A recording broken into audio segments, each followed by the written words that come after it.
कि जितना international rule based order था वेनेजुएला पे हमले के बाद वो खत्म हो गया और उसको आप खत्म कर दिए जब आप इजराइल के साथ मिलकर ईरान पर हमला किए। अफरा तफरी का माहौल बन चुका है पूरा और ऑयल प्राइसेस बढ़ जाएंगे और उसका असर भारत पे ही पड़ने वाला है। हम तो 80% 25% तो ऑयल तो इंपोर्ट करते हैं हम।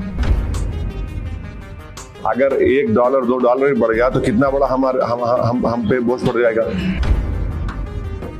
तो ये चीज़ें हैं और सिर्फ एक स्टेटमेंट देने से भारत सरकार, मोदी सरकार अपनी जिम्मेदारी को नहीं निभा रही है।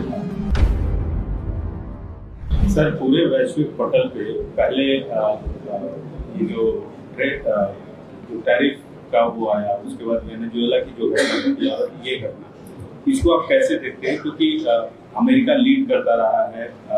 नहीं, देखिए, जितना इंटरनेशनल रूल बेस्ड ऑर्डर था वेनेजुएला पे हमले के बाद वो खत्म हो गया।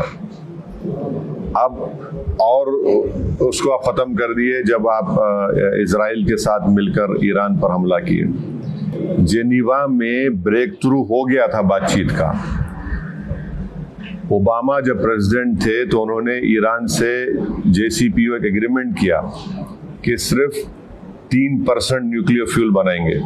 ट्रम्प प्रेसिडेंट बने, उन्होंने उसको उस ट्रीटी को ही खत्म कर दिया तो ईरान 60% पे चला गया। 90% होना चाहिए आपको न्यूक्लियर बॉम्ब बनाने के लिए। अब कौन जिम्मेदार है उसका, बोलिए? अब जेनीवा में बातचीत हो रही थी, तकरीबन ब्रेक थ्रू हो गया था और जैसा ब्रेक थ्रू हुआ, ये गोरी चमड़ी का ट्रम्प जो है बेंजामिन नेतन्याहू के इशारे पर यहाँ पर ईरान पे हमला कर दिया और पूरा इलाका जो है वो टर्मोइल में आ गया।